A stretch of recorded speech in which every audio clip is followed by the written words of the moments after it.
Assalamualaikum, halo anak-anak, apa kabar? Semoga semuanya selalu dalam keadaan sehat ya.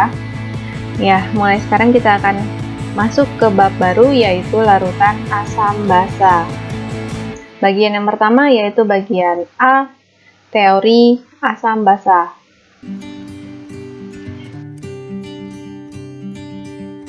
Asam basa ini terdapat 3 teori. Kita akan belajar tiga-tiganya. Untuk di video ini, yang pertama yaitu teori Arrhenius. Jadi penemunya adalah Svante August Arrhenius.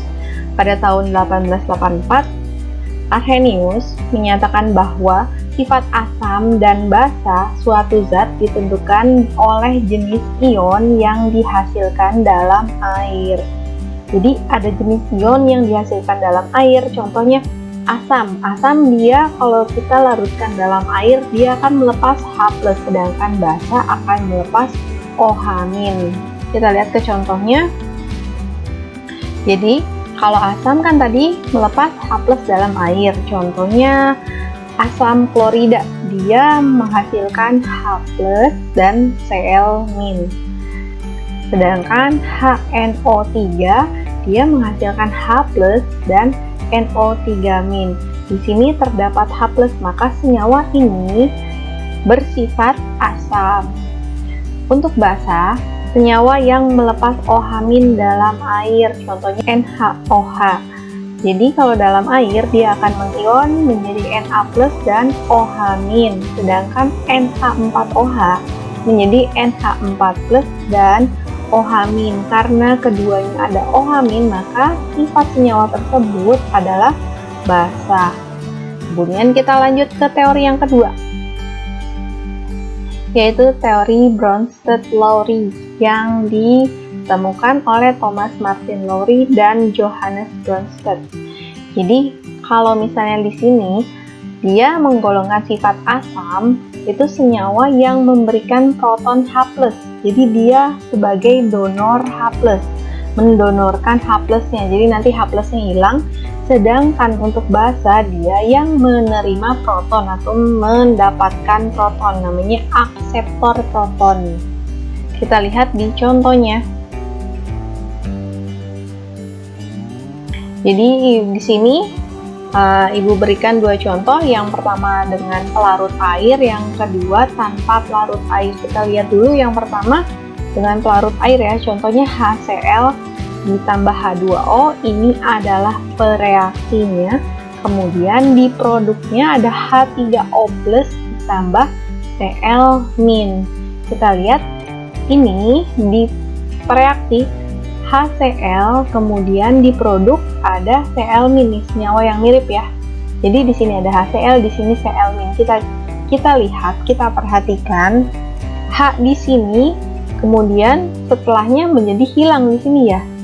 Kalau di sini hilang, maka HCl ini adalah senyawa asam karena hanya hilang atau hanya didonorkan, diberikan kepada yang lain. Maka kita sebut HCl adalah senyawa yang asam. Kemudian Cl- atau pasangannya nih yang mirip nih, kebalikannya dari si HCl yang asam, maka Cl- senyawanya adalah basa. Lalu dalam satu tempat wadah pereaksi tidak ada asam lagi, karena sudah ada asam, maka H2O di sini bertindak sebagai basa. Nah, sama di sini ya, di produk kalau di sini sudah ada basa, maka H3O+-nya adalah asam. Oke, lanjut kita lihat contoh yang sini dulu untuk reaksi tanpa pelarut air. Di sini ada HCl, ada NH3 menjadi NH4+ ditambah Cl-. Nah, kita lihat sama ya senyawa yang mirip, yaitu HCl dan Cl-. Tadinya ada H-nya, kemudian H-nya hilang, berarti H-nya didonorkan. Kalau didonorkan dia sudah pasti adalah asam. Sedangkan untuk yang Cl, senyawa yang miripnya, yang pasangannya, yaitu kebalikannya dari asam, basa.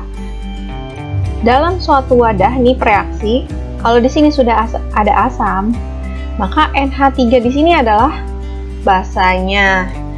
Dan kita lihat di produk, kalau di sini ada basa, berarti NH4+-nya bertindak sebagai asam. Oke, kita lanjut lagi ya. Ini satu lagi yang terakhir. Ini NH4OH ditambah H2O. Ini berarti pereaktannya atau bahan reaksi. Kemudian produknya ada NH4OH2+ ditambah OH-. Kita tentukan satu saja dulu yang ujung. Di sini NH4OH, kita lihat kemiripannya di sini NH4OH2+. Nah, tadinya H-nya di sini kita lihat, kita hitung ya. H-nya di sini ada 4 ditambah 1 berarti 5. Sedangkan di sini 4 ditambah 2 berarti 6. Nah, ini kan berarti bertambah ya. Kalau bertambah tadi kita lihat apa kalau senyawanya bertambah? Kalau bertambah berarti dia menerima atau akseptor dari H+ ya. Jadi menerima H+, maka NH4 di sini karena dia menerima, senyawanya bersifat basa, sedangkan kebalikannya di sini berarti bersifat asam. Sama ya, kalau dalam satu wadah berarti H2O-nya sifatnya kalau di sini basa berarti ini kebalikannya asam. Dan kalau di sini sudah ada asam berarti di sini adalah basa. Sampai di sini cukup paham ya. Mudah. Sekarang kita lanjut ke pasangan. Jadi di sini ada pasangan asam basa konjugasinya. Caranya gimana? Tadi udah Ibu singgung sedikit ya. Jadi senyawanya yang mirip nih. Contohnya, kan tadi udah kita tahu ya, ini sama seperti contoh yang pertama nih ya. Jadi HCl, kita ulang lagi. H di sini hilang nih setelah di sini nih. Berarti dia H-nya didonorkan atau diberikan. Maka di sini sifatnya adalah asam. Kemudian Cl di sini sifatnya adalah basa. H2O di sini basa dan H3O+ di sini adalah senyawanya asam. Nah, ini senyawa yang bersifat asam basa konjugasi. Jadi ada dua pasangan nih. Pasangan yang pertama berarti HCl dengan Cl-. Itu pasangan yang pertama. Pasangan konjugasi pertama, kemudian H2O dan H3O+, yaitu pasangan konjugasi yang kedua. Sekarang kita lanjut yang terakhir dari teori Lewis. Jadi teori ini ditemukan oleh Gilbert Newton Lewis. Nih, ini kebalikannya ya. Jadi harus kalian pahami kalau tadi teori Bronsted-Lowry dia menerima itu adalah basa, sedangkan di sini menerima adalah asam. Terus kalau basa tadi di Bronsted-Lowry adalah menerima H+, tapi di sini basanya memberikan pasangan elektron. Jadi ingat bedanya ya. Ini kebalikannya. Terus bedanya kalau tadi di Bronsted-Lowry adalah H+, tapi kalau di sini di Lewis adalah pasangan elektron. Jadi asam menerima pasangan elektron, sedangkan basa yang memberikan pasangan elektron. Kita lihat di contohnya. Jadi ada contohnya teori Lewis ini, NH3 ditambah BF3 menjadi NH3BF3 ya. Kita lihat video ini. Nomor 3 adalah yaitu teori asam basa menurut Lewis. Di mana teori asam basa menurut Lewis? Nah, definisinya dulu ya. Namanya asam, namanya basa. Oke. Kalau di sini asam itu donor, basa itu aseptor. Sekarang kita beli karena kehidupan kata di atas, kata di bawah. Berarti rumusnya ini asam bukan donor lagi, tapi adalah akseptor. Itu cara menghafalkannya. Kalau yang ini awalnya aseptor, maka basa turun jadi berubah menjadi donor.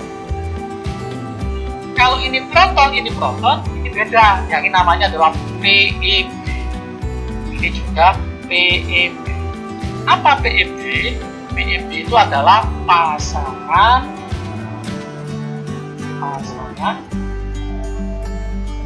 elektron bebas. pasangan. Contohnya gimana? Misalkan saya punya NH3 dengan BF3. Atom pusatnya yang mana? Yang kita pelajari di kovalen ya. NH3 atom pusatnya adalah N. Atom pusatnya adalah N. Hanya ada 3 sebagai penyumbangnya di sini. Ini ada 3. Yang ini atom pusatnya adalah B.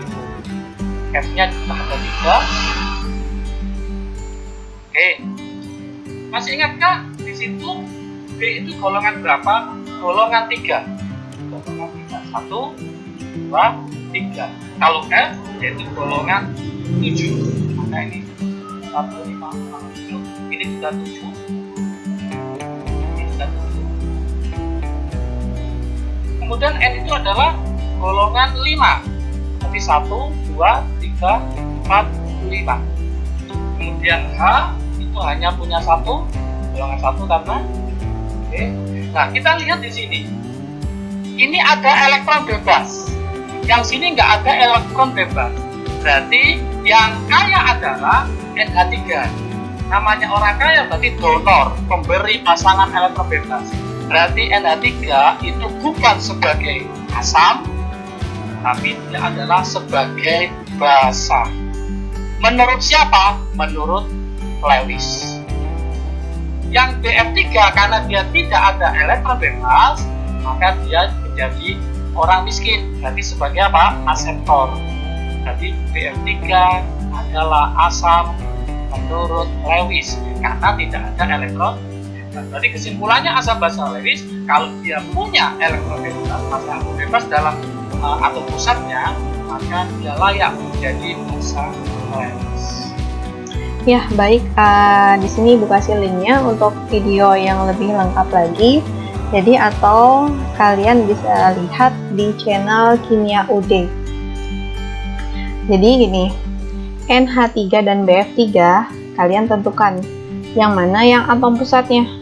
Yang atom pusat berarti yang N ya.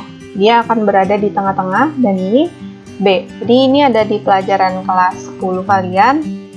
Di N ini atau nitrogen, dia punya elektron valensi sebanyak 5, alias dia juga karena dia golongan 5, maka dia punya elektron valensinya 5. Sedangkan B, boron, ada di golongan 3, dia punya elektron valensinya 3. Jadi ini tadinya masih pisah, kemudian menyatu ya. Kalau menyatu berarti dia saling pegangan. Nah, sekarang kita lihat di nah, kalau H kan golongan 1, dia pinjem si N1 nih. Jadi kepake nih. Jadi H-nya punya 2. Itu seperti itu. Dan F juga tadi golongan 7. Dia punya 7 elektron valensi. Jadi untuk mencapai 8, dia pinjem punya si B atau si boron. Nah, sekarang karena N ini dipinjam 3, otomatis karena dia golongan 5, dia punya pasangan elektron bebas nih yang menganggur. Sedangkan si B ini 3-3-nya semuanya dipakai. Maka ketika mereka menyatu, ini kan harus ada yang dipinjam ya. Maka si N ini mendonorkan 2 elektronnya untuk menyatukan senyawa menjadi NH3BF3. Jadi si NH3 ini karena dia donor, berarti sifatnya adalah basa. Sedangkan yang menerima pasangan elektron bebas itu sifatnya adalah asam.